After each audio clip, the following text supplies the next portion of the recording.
Boa noite a todos. Que alegria estarmos juntos neste dia para lá de especial, para falar um pouquinho a respeito de um tema que acredito que interessa a muita gente, falarmos a respeito de Jesus. Que coisa fantástica falar a respeito de Jesus. E eu convido a todos para falarmos a respeito desse tema. Olha só, quando Jesus chegou. O que será que estava acontecendo no planeta quando Jesus chegou? Há mais de 2000 anos, o Mestre esteve aqui encarnado entre nós. Nós estamos dizendo encarnado e não reencarnado, porque sabemos bem que o progresso de Jesus se deu em outros planos, porque ele é o governador do planeta Terra. Então, antes que nós fôssemos, Jesus já era. Então, é o nosso irmão mais velho, cuidou de toda a formação do planeta e cuidou e cuida da existência de cada um de nós. Então, Jesus é nosso irmão mais velho. Na questão 625 do Livro dos Espíritos, nós sabemos que ele é o guia e modelo da humanidade que Deus nos apresentou para servir exatamente de guia e modelo, um governador do planeta Terra. Mas o que será que estava acontecendo com o planeta há pouco mais de 2000 anos, quando o Mestre nasceu entre nós, quando ele encarnou entre nós? Aí nós vamos recorrer um pouquinho a Amélia Rodrigues, que hoje já está no plano espiritual e ela escreve muito pela psicografia de Divaldo Pereira Franco. Mas a Amélia Rodrigues, olha, ela é escritora brasileira. Ela viveu aí nesse período entre 1861 e 1926, na Bahia, escritora, e tem vários livros, né, enquanto encarnada, e tem livros também desencarnada enquanto desencarnada, um desses livros fantásticos, Primícias do Reino, Vivendo com Jesus, Quando a Primavera Voltar, são livros excelentes da Amélia Rodrigues. Mas em um texto intitulado Quando Ele Chegou, olha que numa reunião mediúnica no dia 31 de julho de 2013, no Centro Espírita Caminho da Redenção, Salvador, Bahia, Amélia Rodrigues vai falar a respeito dessa chegada de Jesus. E aí, olha o que a Amélia começa dizendo. Ela começa dizendo o seguinte: aqueles eram dias tormentosos, a estes semelhantes. O monstro da guerra devorava as nações que se transformavam em amontoados de cadáveres e pasto de devastação, enquanto a loucura do poder temporal escravizava as vidas nas malhas fortes da sua dominação impiedosa. Olha que interessante. Esse texto, a Amélia Rodrigues escreveu em 2013, não é? 2013. Ele é um texto absolutamente atual. E ela fala dos dias tormentosos que nós vivíamos há mais de 2000 anos e que nós vivíamos também em 2013 e que estamos vivendo absurdamente agora em 2023. São dias tormentosos. O monstro da guerra devora as nações. E nós estamos percebendo que lá, naquele espaço lá onde Jesus nasceu, onde Jesus mostrou para todos nós qual era o código da fraternidade, do amor ao próximo, berço das 3 religiões monoteístas, lá nesse local onde Jesus tanto propagou o bem, né, há uma guerra. Mas não há guerra lá, apenas há guerra em muitos outros lugares. Nosso país, nas variadas regiões aí, são guerras e mais guerras. E até hoje, a loucura do poder temporal escraviza as vidas. Até hoje. Então, o que será que mudou desde a vinda do Cristo? O que será que mudou? Muito bem. Mas sigamos aqui com Amélia Rodrigues falando. O ser humano valia menos do que uma animalha, como ocorre hoje, quando denominam como excluído, tombando na exaustão da miséria. Na época do Cristo, vejamos aí a primeira imagem, né? Jesus estendendo a mão para alguém tombando na exaustão da miséria. E hoje uma imagem mais atual, vejam aí essa imagem de baixo, temos, né, irmãos nossos tombando na exaustão da miséria. Então, ainda hoje, há essa dominação humana muito grande. Ainda hoje, nós tratamos os nossos irmãos em humanidade como animais, não é? Excluímos, não respeitamos, esquecemos dos ensinamentos do Cristo de amor ao próximo como a nós mesmos, ainda hoje. Mas vejamos, naquela ocasião havia um fio de esperança. E que fio de esperança era esse? Esperava-se o quê? Um cavaleiro, um Messias, alguém que viria resolver todo o problema? E aí Amélia Rodrigues nos diz o seguinte: era a expectativa da chegada do Messias, vingador e poderoso, como os algozes de então anunciado pelos profetas antigos e descrito por Isaías há quase 700 anos, hein? Ele seria poderoso e arrancaria o jugo hediondo de sobre o seu povo, concedendo-lhe benesses e glórias. Então, 700 anos antes do nascimento de Cristo em Belém, aguardavam quem? Um vingador poderoso. Um vingador que pudesse retirar o povo hebreu do jugo, né? Que antes estava sob o jugo dos egípcios, que agora estava sob o jugo dos romanos. E quem que esse povo esperava? Um vingador poderoso, que viria, né? Provavelmente ali como esse cavaleiro com arma, né? Com uma espada, para o quê? Para defendê-los. Era essa a expectativa. E para conceder a este povo hebreu, a apenas este povo, as benesses e as glórias. Mas eis que surge o Messias do amor, que chegara sem exércitos, sem clarins anunciadores, sem forças de impiedade, e por isso não foi bem recebido pela ímpia Judéia, pelos iludidos do mentiroso poder temporal. Jesus, encarnado entre nós há mais de 2000 anos, deixou suas lições, nasceu naquele povo, junto àquele povo hebreu, para lhes orientar e, a partir deles, orientar toda a humanidade acerca das condições para se alcançar o reino dos céus, mas ele não foi bem recebido, porque ele veio sem exércitos, sem clarins, anunciadores, não é? Veio sem violência, veio para pregar o amor, veio para falar da mansuetude, mas aquele povo, tal como nós ainda hoje, estamos iludidos pelo poder temporal. Muito bem? E aí Jesus vem de uma forma muito simples, muito humilde. Nasce, inclusive, numa manjedoura, num estábulo. Vejam que interessante, não é? Por ocasião do nascimento de Jesus, José e Maria precisaram se retirar de Nazaré, um pequeno vilarejo, uma cidade da Galiléia, e se direcionar a Belém para participar do censo, não é?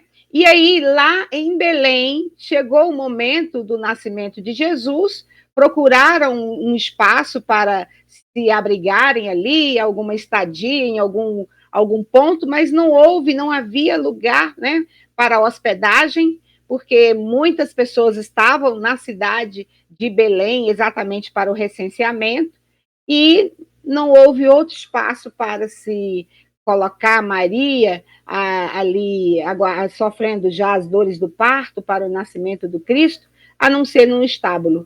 Então, olha que interessante, Jesus nasce numa manjedoura. O símbolo da simplicidade. E aí, no dizer de João, lá no capítulo 1, versículos 14 a 17, e o Verbo se fez carne e habitou entre nós, cheio de graça e verdade. Que significado pode ter isso? E o Verbo se fez carne? Como assim? Significa que o que Jesus diz, palavra de Jesus, e o que ele vivencia, significa exatamente a mesma coisa. Não tem distância entre a palavra de Jesus, entre o verbo dele e o que ele vivencia, o que ele demonstra para todos nós. E aí, Emmanuel Na psicografia de Chico Xavier, no livro A Caminho da Luz, diz o seguinte: a manjedoura assinalava o ponto inicial da lição salvadora do Cristo, como a dizer que a humildade representava a chave de todas as virtudes. A humildade. E o povo daquela ocasião, esperando um guerreiro que pudesse defendê-los, que pudesse lutar por eles, que pudesse, se fosse o caso, até derramar sangue por eles, mas este guerreiro vem nos dando uma lição fantástica de humildade, a começar pelo nascimento. Porque Jesus, sendo governador do planeta Terra, poderia ter nascido num palácio se o quisesse. Poderia ter nascido entre ouro, prata e joias e o que mais se tivesse como poder, como riqueza na ocasião. Mas ele escolheu vir num local muito simples. Um local muito simples. Para demonstrar para todos nós que qualquer alusão a poder é temporal. Qualquer riqueza que nós temos no campo material é temporal. E que para nós garantirmos o reino dos céus, é preciso que nós realmente consigamos vivenciar os seus ensinamentos. E para vivenciar os ensinamentos do Cristo, nós precisamos humildemente percebermos que estamos, em algumas ocasiões da nossa vida, seguindo por caminhos impróprios. Ter a humildade para reconhecer isso.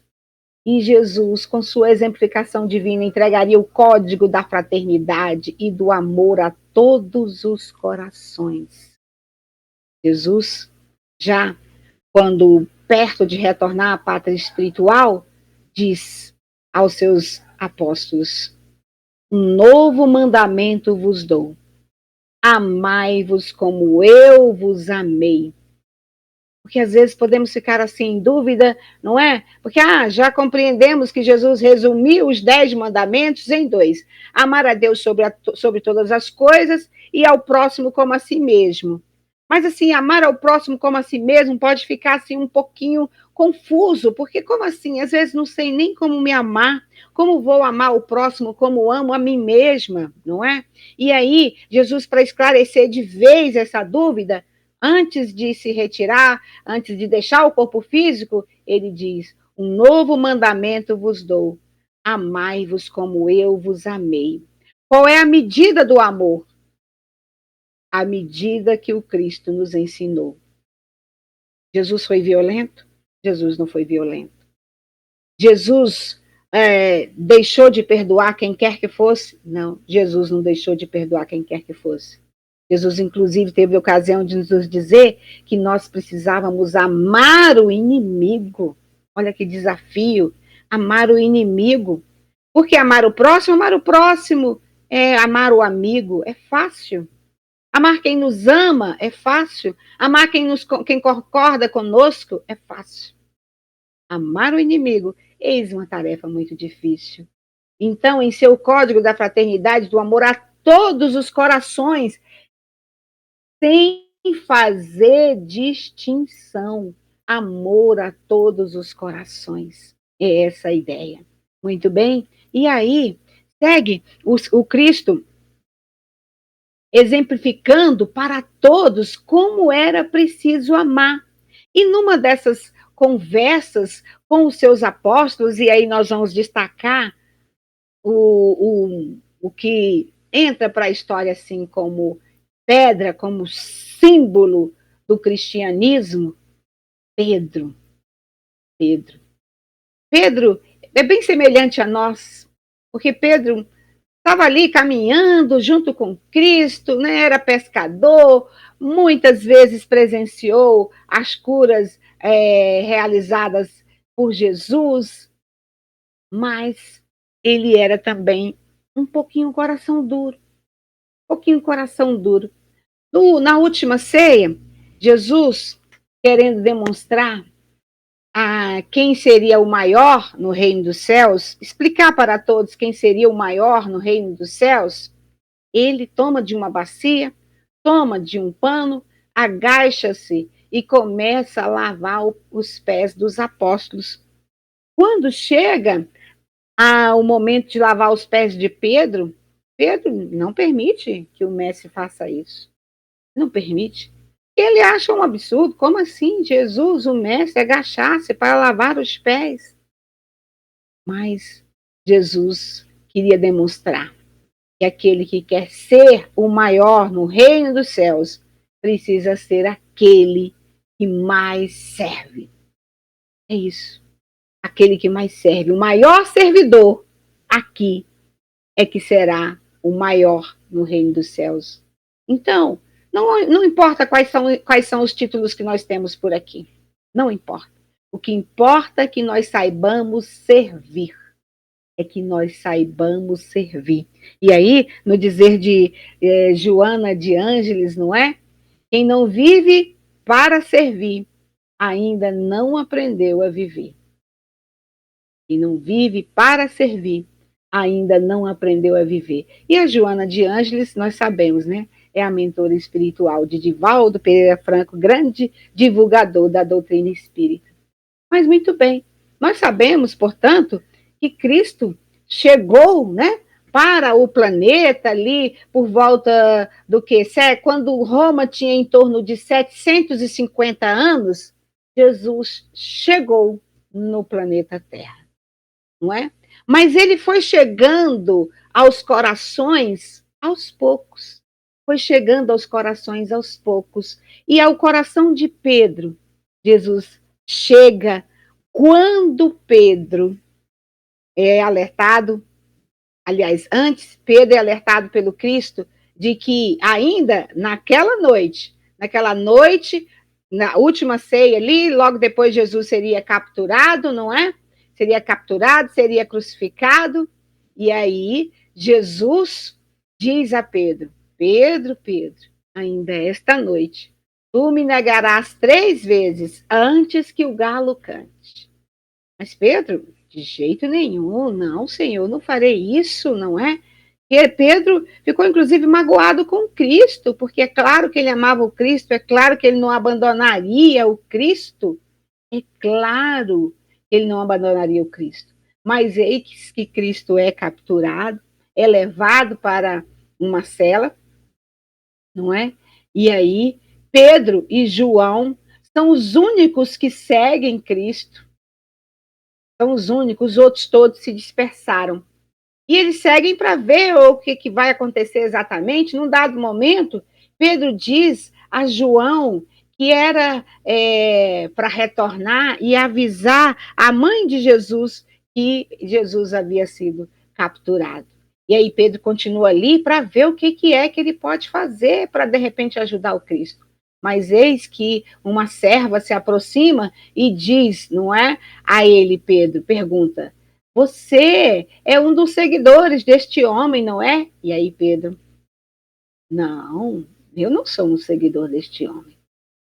E aí, muito bem. Mas aí quando Pedro nega, ele fica pensando assim, olha, não foi por perversidade, não foi por maldade. Quando ele nega, ele está negando porque ele fica pensando, puxa, mas se eu disser que sou um seguidor do Cristo, eles vão me prender também. Como eu vou poder ajudar o Cristo? Não, é melhor que eu fique aqui do lado de fora para analisar a situação e ver em que eu posso ajudar.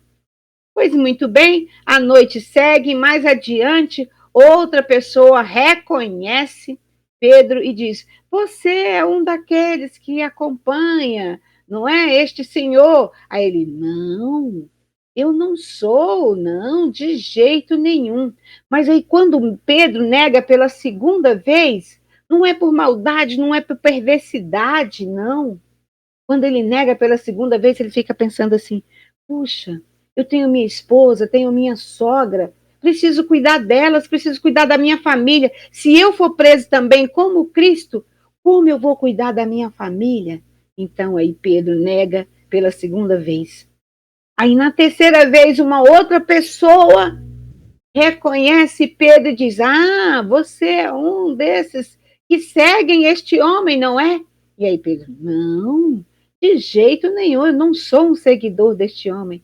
Olha, nega pela terceira vez. Mas aí, quando Pedro nega pela terceira vez, aí ele, foi por perversidade, será? Foi por maldade? Não, foi por fragilidade. Ele foi frágil. Ele foi fraco como nós somos muitas vezes. Nesse momento em que ele nega pela terceira vez, ele ouve o galo cantar. E aí ele se lembra do que Cristo disse a ele, de que ele negaria ele, Cristo, 3 vezes antes que o galo cantasse. E, de fato, o galo cantou e ele já tinha negado Cristo 3 vezes. Neste momento, o olhar dele cruza com o olhar do Cristo dentro da cela. E Cristo olha para Pedro com um olhar todo de amor, não é? E aí ele imediatamente se lembra do que Cristo disse a ele. Pedro, Pedro, o homem no mundo é mais frágil do que perverso. Porque Pedro negou Cristo, não foi porque ele foi perverso, foi porque ele foi frágil. Como nós, muitas vezes, não conseguimos seguir os ensinamentos do Cristo. Não é por perversidade, é por fragilidade. E aí, se nós perguntássemos a Pedro quando foi que Jesus chegou de fato para ele? Quando foi que Jesus nasceu de fato no coração dele? Pedro certamente diria: foi no pátio do palácio de Caifás, na noite em que o galo cantou pela terceira vez, no momento em que eu o havia negado. Foi neste instante que acordou minha consciência para a vida verdadeira. Muito bem. Então, Pedro, nós conhecemos uma personagem dos evangelhos e nós temos uma intimidade assim grande com ele. Por quê? Porque ele tem uma semelhança conosco. Uma semelhança.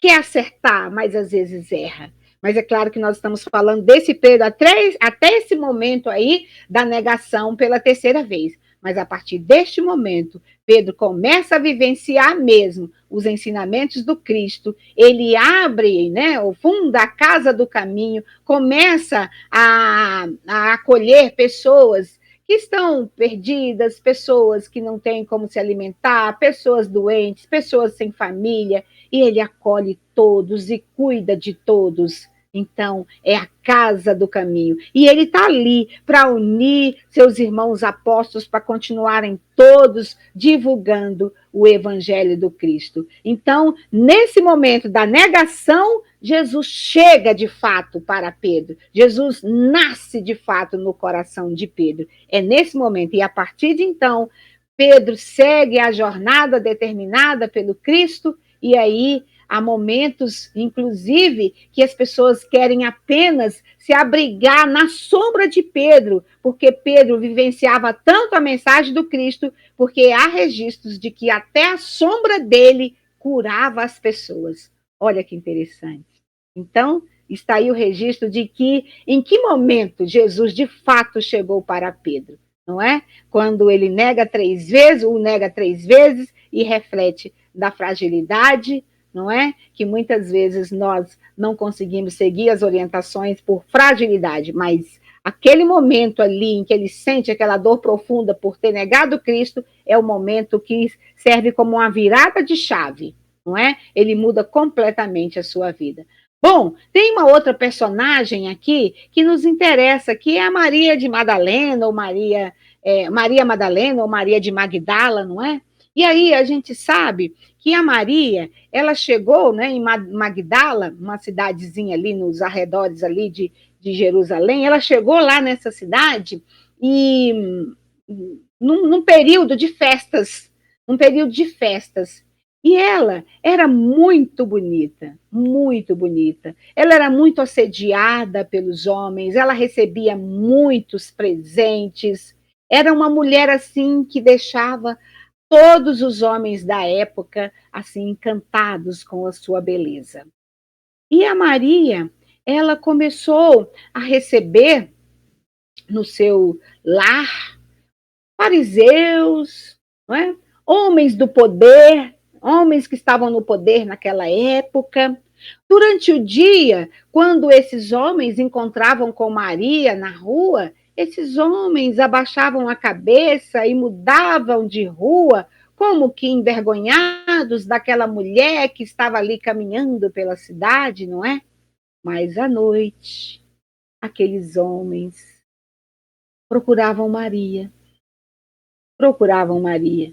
Aqueles homens que durante o dia se envergonhavam dela, à noite procuravam Maria. Mas tudo que Maria queria era preencher o vazio da sua alma. Ela tinha muitos amores, mas ela não tinha nenhum amor. Nenhum.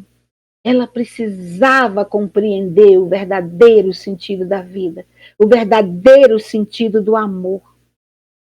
E eis que ela sabe notícias do Mestre, sabe notícias de Jesus, que naquela ocasião já tinha curado tantas pessoas. Curado de dores da alma, curado de dores físicas. E ela vai em busca do Mestre. Porque quem sabe ela também não poderia ser curada das suas dores da alma. Quem sabe? E ela procura um mestre na casa de Simão Pedro. E ela vai até lá e aí se joga aos pés do mestre e fala da sua dor, da sua angústia, de tantas coisas que ela gostaria e ela não tem. E o mestre fala para ela do verdadeiro sentido do amor. Que amor denota sacrifício. Sacrifício sem segundas intenções, sem interesse. E ela pergunta, mas será que existe esse amor? Esse amor sem segundas intenções, amor sem interesse? E aí Jesus, conversando com ela, fala, mas Maria, que seria do mundo sem o amor desinteressado das mães? As mães têm um amor que se assemelha ao amor de Deus. Porque as mães amam os seus filhos, apesar dos seus equívocos, apesar das suas inconstâncias. E aí a Maria, ao ouvir isso de Jesus, ela pensa, oh Senhor, mas ai de mim, que não sou mãe, e não hei de ser mãe. Jesus então diz para ela, Maria, Maria, diga-me, quem será maior diante de Deus? As mães que só cuidam dos seus filhos de sangue ou as mães que cuidam dos filhos e filhas de outras mães? Maria então fica encantada com essa observação de Jesus e pensou, ora, então também eu posso cuidar, também eu. E aí se perguntássemos a Maria de Madalena, em que momento Jesus chegou para ela? Em que momento Jesus nasceu no coração dela? Ela certamente diria, foi quando contemplei o Messias e murmurei comovidamente, Senhor, doravante, renunciarei a todos os prazeres transitórios do mundo para adquirir o amor divino que me ensinaste. Acolherei como filhas as minhas irmãs no sofrimento. Procurarei os infortunados para aliviar-lhes as feridas do coração. Estarei com os aleijados e leprosos. E a partir deste encontro com Cristo, Maria transforma a sua vida completamente. Ela se desapega dos bens materiais, ela se desapega daqueles amores fúteis que na verdade não representam amor, e ela vai em busca daqueles que também, como ela, estão com sede de amor. E ela vai acolher estas pessoas. Vai acolher de tal forma que no final da vida ela está também com lepra, porque ela foi cuidar de um grupo de leprosos e, é claro, ela também ficou doente. Também ficou doente. Então, Maria vivenciou o evangelho do Cristo. Maria de Madalena vivenciou o evangelho de Cristo. Quando Cristo, de fato, nasceu no coração dela e ela compreendeu o significado dos seus ensinamentos, ela seguiu a trajetória proposta para ela. E Maria foi tão bem-aventurada na ação que, mesmo antes de ir viver com um grupo de leprosos, cuidando deles, mesmo antes disso, quando Jesus ressuscitou e ela, olha, apenas ela, Maria, mãe de Jesus, João, né, o apóstolo João, dos apóstolos mais jovens ou o mais jovem, Outras mulheres estavam ali junto do Cristo quando ele foi crucificado. Os outros apóstolos estavam, olha, todos dispersos, todos, com receio. Mas Maria de Magdala estava lá junto com a Maria, mãe de Jesus, junto com João, o evangelista. Muito bem, ela estava lá e quando depois Jesus é sepultado, no dia seguinte ela vai até lá. E aí ela percebe que a pedra está afastada, né? Afastada, olha, procura e o corpo do mestre lá não está. E Jesus aparece para ela. Olha que coisa magnífica. Maria foi a primeira pessoa para quem Jesus apareceu depois que ressuscitou.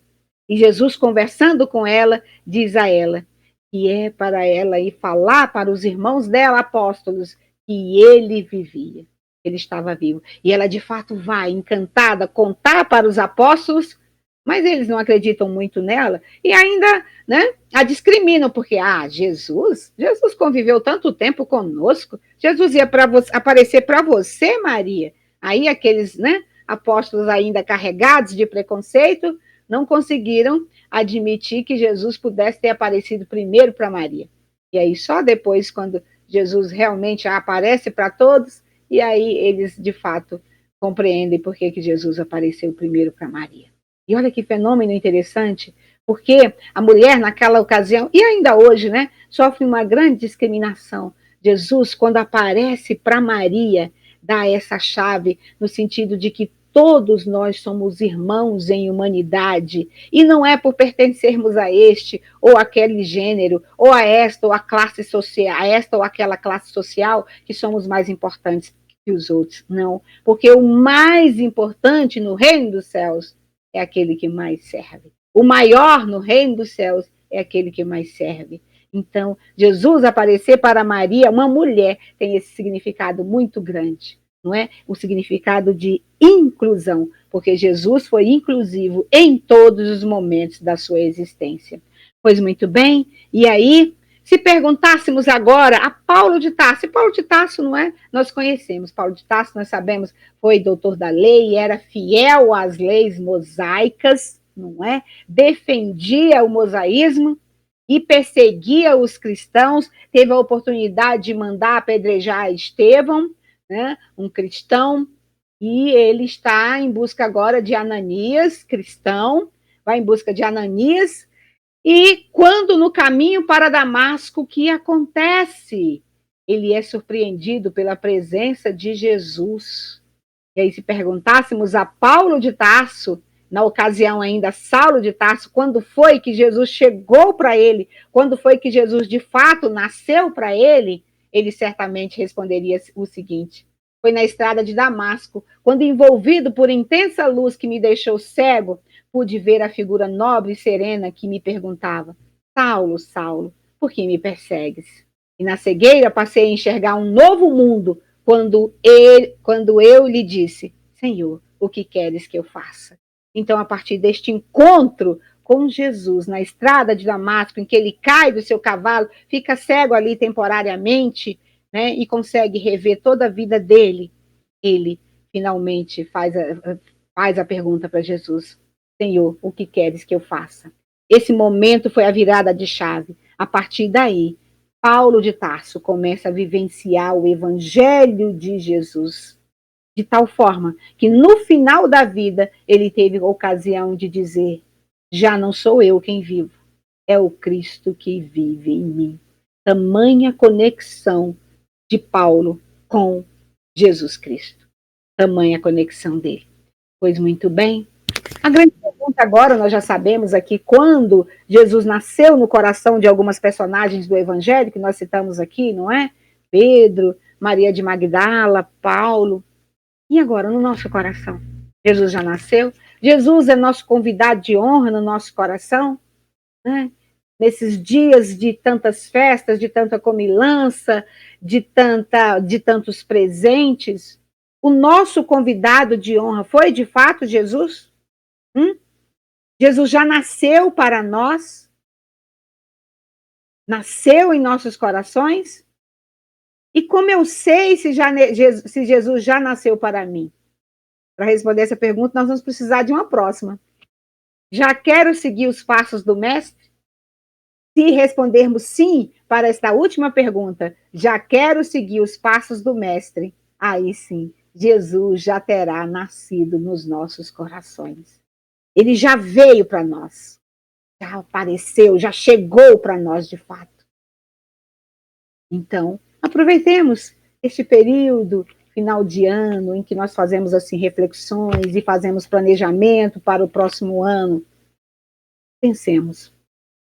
De fato, já queremos seguir os passos do Mestre? É claro que seguir os passos do Mestre vai demandar sacrifício. Sacrifício. Nenhuma das personagens que nós citamos ali, agora há pouco, foram personagens que passaram pela vida sem sacrifício. Houve sacrifício. Se nós quisermos seguir os passos do Mestre, precisamos fazer o sacrifício. Sacrificar o nosso orgulho, sacrificar a nossa vaidade. Sacrificar o nosso desejo pelo poder de aquisição de bens materiais apenas. Precisamos fazer sacrifício. Porque Jesus, como diz o seu Valdeir Bezerra, lá na revista O Reformador do ano de 2019, dezembro de 2019, num texto lindo, onde quando Jesus nasceu, olha o que o seu Valdeir diz. Jesus Cristo é como o sol, nasce todos os dias. Todos os dias, Jesus nos dá uma nova oportunidade de fazermos diferente. Todos os dias, Jesus nos dá uma nova oportunidade de seguirmos os seus passos. Para recebermos sua luz e seu calor amoroso, resta-nos apenas abrirmos a janela da alma. Precisamos abrir a janela da alma para que Jesus possa, de fato, nascer nos nossos corações. E abrindo a janela da alma, nós vamos entender a mensagem que Jesus nos diz e que Mateus muito belamente registrou lá no capítulo 11, versículos 28 a 30. Vinde a mim, todos vós que estáis cansados e sobrecarregados, e eu vos aliviarei. Nós já queremos realmente ir até Jesus? Já estamos cansados de fazer o mal? Já estamos cansados de escolhermos o mal? Se estivermos, sim, Jesus está com as portas abertas do seu coração para nos receber.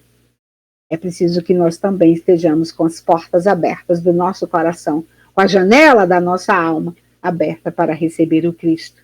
E aí, para encerrarmos, nós queremos ler um poema lindo do Casimiro Cunha, o poeta Casimiro Cunha, que nos diz o seguinte: súplica de Natal. Olha o que o Casimiro diz.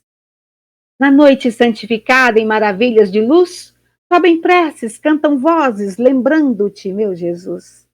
Entre as doces alegrias de teu Natal, meu Senhor, volve ao mundo escuro e triste os olhos cheios de amor. Repara conosco a terra angustiada e ferida e perdoa, Mestre amado, os erros de nossa vida. Onde puseste a alegria da paz, da misericórdia, desabam tormentas rudes de iniquidade e discórdia. No lugar onde plantaste as árvores da união, vivem monstros implacáveis de dor e separação. Ao longo de teus caminhos sublimes e abençoados, surgem trevas pavorosas de abismos escancarados. Ao invés de teus ensinos de caridade e perdão, predominam sobre os homens a sombra, o crime, a opressão. Perdoa, Mestre, aos que vivem erguendo-te a nova cruz. Dá-nos ainda a bonança de tua divina luz. Desculpa, mundo infeliz, distante das leis do bem, releva as destruições da humana Jerusalém. Se a inteligência dos homens claudicou a recaiu, a tua paz não mudou e ao teu amor não dormiu. E aí, Casimiro Cunha conclui: por isso, ó pastor divino, nos júbilos do Natal, saudamos a tua estrela de vida excelsa e imortal. Que o mundo te guarde a lei, pela fé que nos conduz, das sombras de nossa vida ao reino de tua luz. Esse texto é de Casimiro Cunha. E aí nós tomamos a liberdade de elaborar mais duas estrofes que nós consideramos assim muito pertinentes. Vejamos quais são elas. Quanto a nós, ó Senhor, que saibamos utilizar o código por ti exemplificado da fraternidade e do amor a todos os irmãos, para que assim, de fato, tu possas renascer, mestre amigo, todos os dias em nossos corações. Então, com essa mensagem, nós encerramos e eu agradeço muito pela atenção, pela participação de todos, desejando que a paz do Cristo permaneça para sempre em nossos corações. Muito obrigada.